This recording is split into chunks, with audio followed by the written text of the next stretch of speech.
So, as I mentioned, we're creating this course for the World Health Organization on leadership in health. And I would like for you to talk about the two most obvious ways that you've demonstrated leadership in health, both as a dean at Simon Fraser, and then also what you're doing now as leadership in health, because I want to show the tapestry of ways that we can all contribute. So I was trained as an internist, and I got a joint MD MPH. So I've been committed to public health throughout my medical career. I then went and specialized in occupational and environmental medicine at the University of Washington, and got a master's of toxicology. And practiced occupational medicine at the Harborview Occupational Medicine Center. So I learned very early on in that the importance of advocacy. In the case of the worker health clinic, it was advocacy for workers. And I began thinking about the health impacts of climate change. Gave my first talk, I guess, in 1992. And it's become clear since then, I guess that was quite a while ago, that the environment needs advocacy as well. And the whole planetary system, with the workers included, has been in a constant struggle with destructive forces, sometimes legitimately through a lack of education about what those destructive forces are, but more often than not, it's people like oil and gas industry, Exxon, Mobil, whatever, who know what is going on. They know that they're producing a climate-killing product, and they sow doubt. So about the time I was just getting into climate change and health, they were saying, whoa, these greenhouse gases actually affect the climate. This is Exxon Mobil scientists. And they released their first report, and it was widely circulated in Congress. But then the corporate guys got hold of their scientists and said, whoa, wait a minute, this is not good for our product. We better start sowing doubt about whether what we just said was real last year is real. And so then they started putting millions and millions and millions of dollars into sowing doubt about the human connection to climate change, the anthropogenic climate change that we're so deeply in right now. So I suppose that my first leadership, I mean, I was, director of the occupational medicine clinic, and I was teaching in the university, and I was, so in a sense, I suppose, leading, but I wasn't really doing anything out of the ordinary until I started making these connections about climate and health and the planetary system and how that all fits together.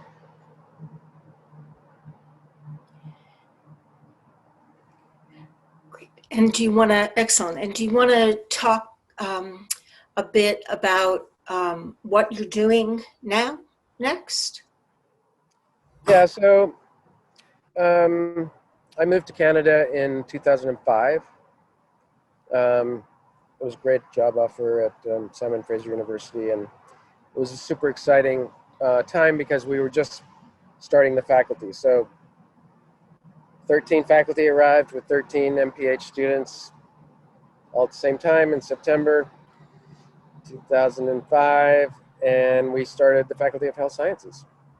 And it's really taken off, and it's a truly interdisciplinary place for the study of public health and important research in public health and HIV and global health, mental health and addictions, all manner of disciplines, but we also are interdisciplinary within, we don't have departments. So we're a very large Faculty of Health Sciences with no departments because we believe in interdisciplinary health sciences. So shortly after I arrived in Canada, Stephen Harper was elected, and that was not exactly what I thought I was coming to. So I quickly began to understand the relationship between the government and the oil and gas industry. And my pastries have gotten crushed here. Disaster waiting to happen. That is much better lighting, if that's any consolation, when you had the camera to the side like that, because you're a bit in a shadow now. Okay, good. I'm in the shadow now? Yeah, a bit like that. Okay. Better. Thank you, if that's all right. So yeah, I started to understand the relationship between the federal government and the oil and gas industry. And I kept, of course, doing the climate research, and I was focused mainly on water. I think water is one of the big threats. It's certainly going to be more important than oil in the second half of the century. And in the process of educating myself about the oil and gas industry, by the way, I would recommend a book called Oil's Deep State by Kevin Taft. Excellent read about the relationship, how the industry captures ministries of government. Anyway, a few years later, around 2010, I learned about this pipeline proposal. And the details were scant at that time, but eventually a proposal came out. The whole intervenor process was, for people to comment on the proposal. It began, I was in 2014, and I wrote a very large report about health impacts of the pipeline. But already in 2014, the whole process was rigged. And you could tell because they asked me to review health effects, but they said, oh, but you can't say anything about climate change because this pipeline has nothing to do with climate change. So immediately, this is rigged. But, I'm an academic. I needed to learn more about the health effects of diluted bitumen. I don't know if you've ever seen bitumen. Have you, Erica? I have. I've seen images, but please go ahead and describe it, and we'll layer some images on top of this too. Well, it's tar, right? I mean, you could hold it in your hand. but it make your hand really nasty and you might get skin cancer. And they dilute it with something called condensate, which is essentially gasoline. It's very, very light, super volatile petroleum product, so that you can dissolve the tar and send it through a pipeline. So this is nasty stuff. It's full of carcinogens. It's highly volatile. It's flammable. It would make disastrous fire if it spills, when it spills. We just had a spill last month up the pipe a little bit. There's an old pipe, and they want to put in a new pipe to triple the capacity. So I needed to learn all that stuff anyway, so I participated in the process. Wrote a big report, sent it in, and they pretty much ignored it. They said, oh, well, we paid our contractor to do a risk assessment. Now, we can't tell you what models they used or how they did their risk assessment, because that's proprietary. Of course, I can't afford to do a risk assessment, so I had to use the information that was available. But at the end of the day, they said, oh yeah, maybe there's some health effects, but it's worth it. It's worth it to us, the National Energy Board, to risk the health of Canadians, because we're captured by the oil and gas industry. Of course, they didn't say that much, but if you look at who was on the National Energy Board as the review board, it's basically the industry with a few token scientists. So anyway, yeah, that was the so-called review. And then, not surprisingly, the government said, oh yeah, this is a great project, we approve it. And then the Federal Court of Appeals said, well, yeah, but you missed these 2 points. One, you didn't do adequate consultation with Indigenous peoples. And 2, you didn't consider the increase in marine traffic, which, by the way, would be 7 to 10 times today's marine traffic going through Burrard Inlet and Second Narrows and First Narrows under the Lionsgate Bridge. Very, particularly Second Narrows, very treacherous, and a bridge that's already been hit.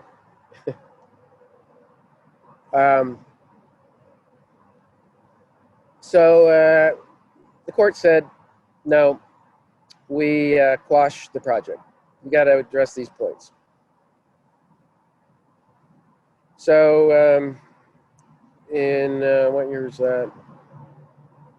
I think December 2018, we submitted another report that discussed the increased risk from marine traffic. And again, we couldn't talk about climate change, which is the greatest risk. Yeah, so rigged again. So we did that, and the National Energy Board said, oh, there's nothing new here. When we had plenty of new stuff, there was new research that had come out between the 2 reports. We had that in there. We had mental health impacts, which weren't in the first report. We had benzoate pyrene as a risk factor, which we did not, we drilled down on benzene, and we drilled down on 1,3-butadiene in the first report. So in the second report, we focused on benzoate pyrene, but they said nothing new. So I don't think they even read it.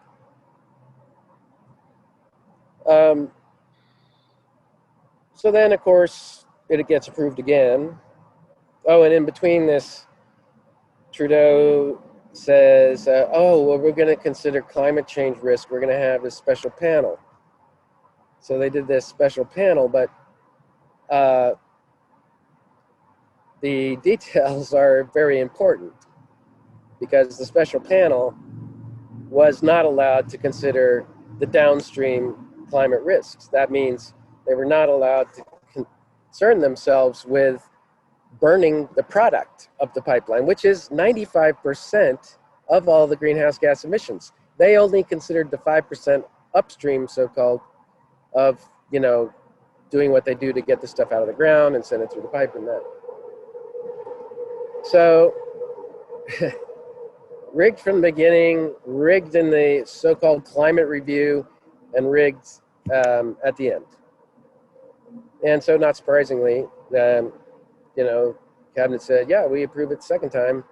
And now they're trying to build it, but they cannot build it. There is not social license.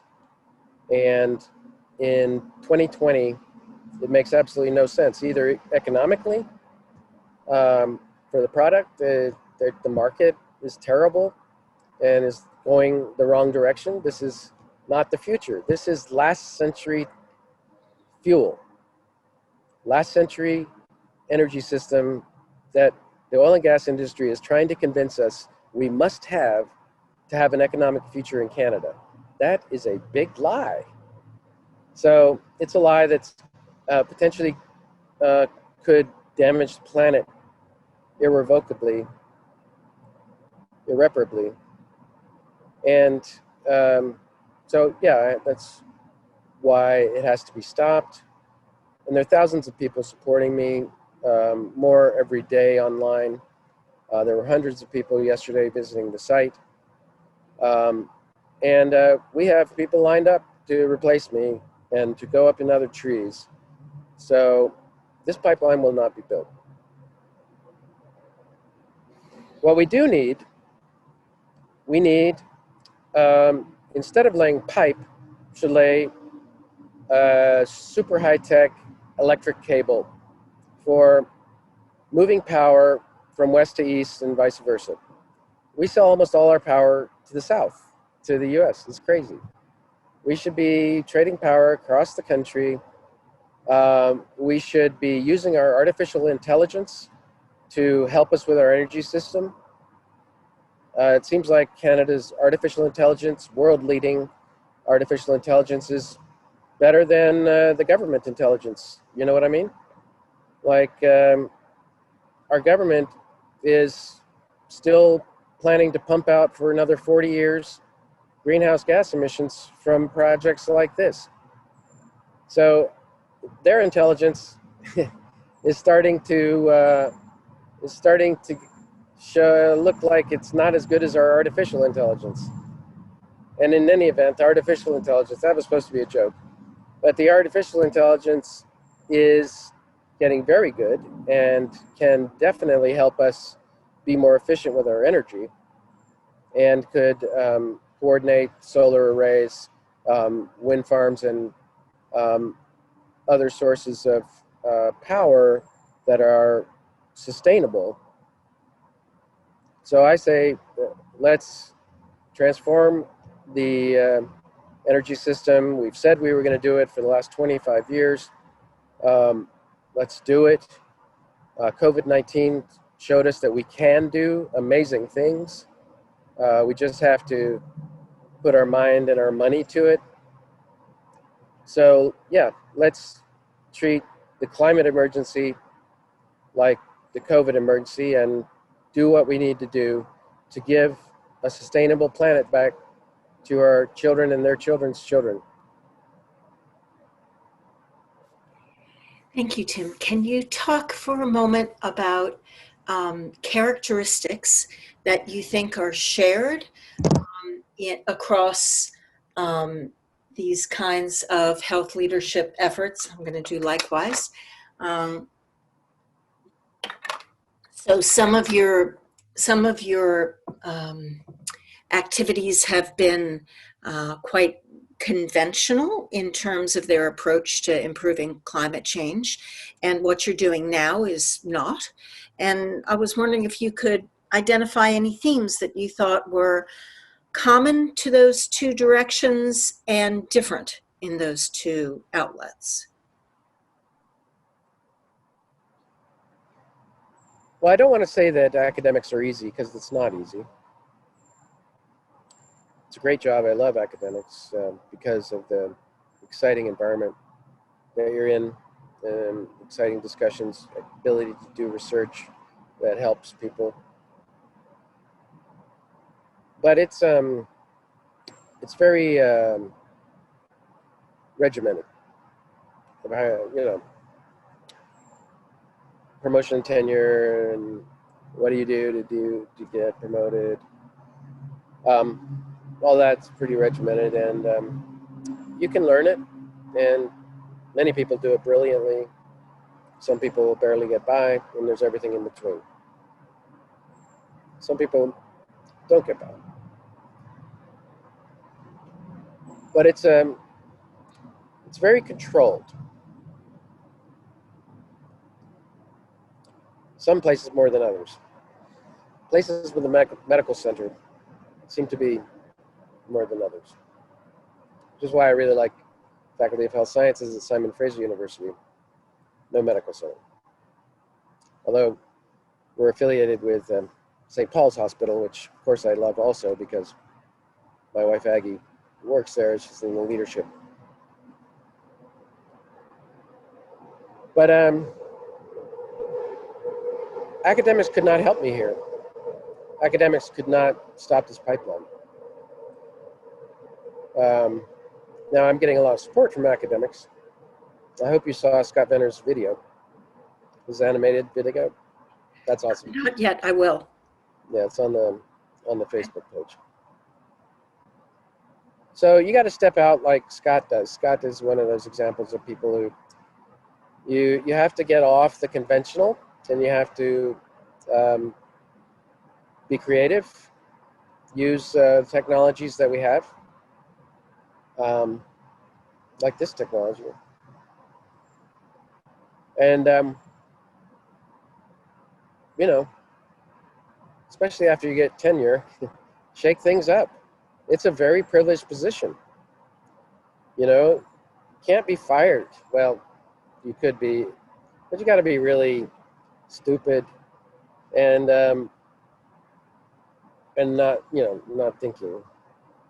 It's very hard to be fired if you get tenure, and so you're actually responsible to stand up and say things that need to be said, but that the power structures really don't like that much.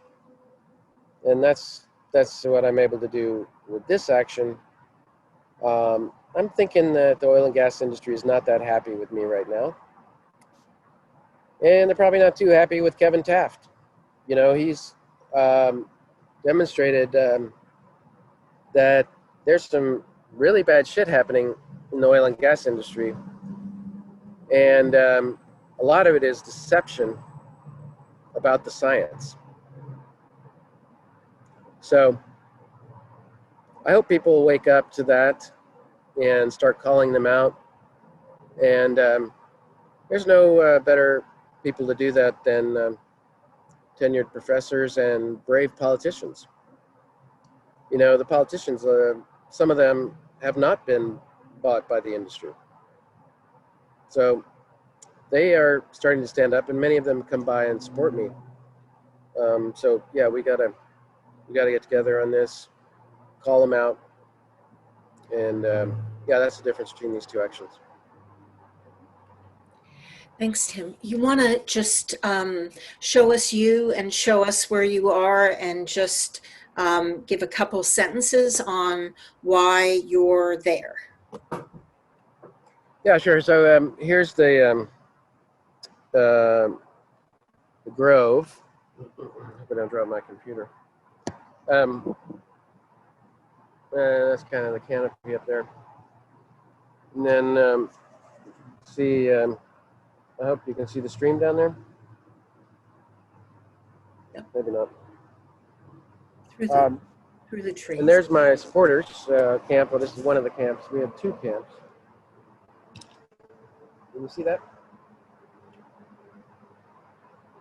Can you see that, Erica? Yes.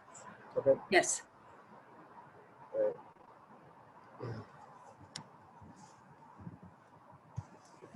and a sentence about why you're there in particular. Yeah.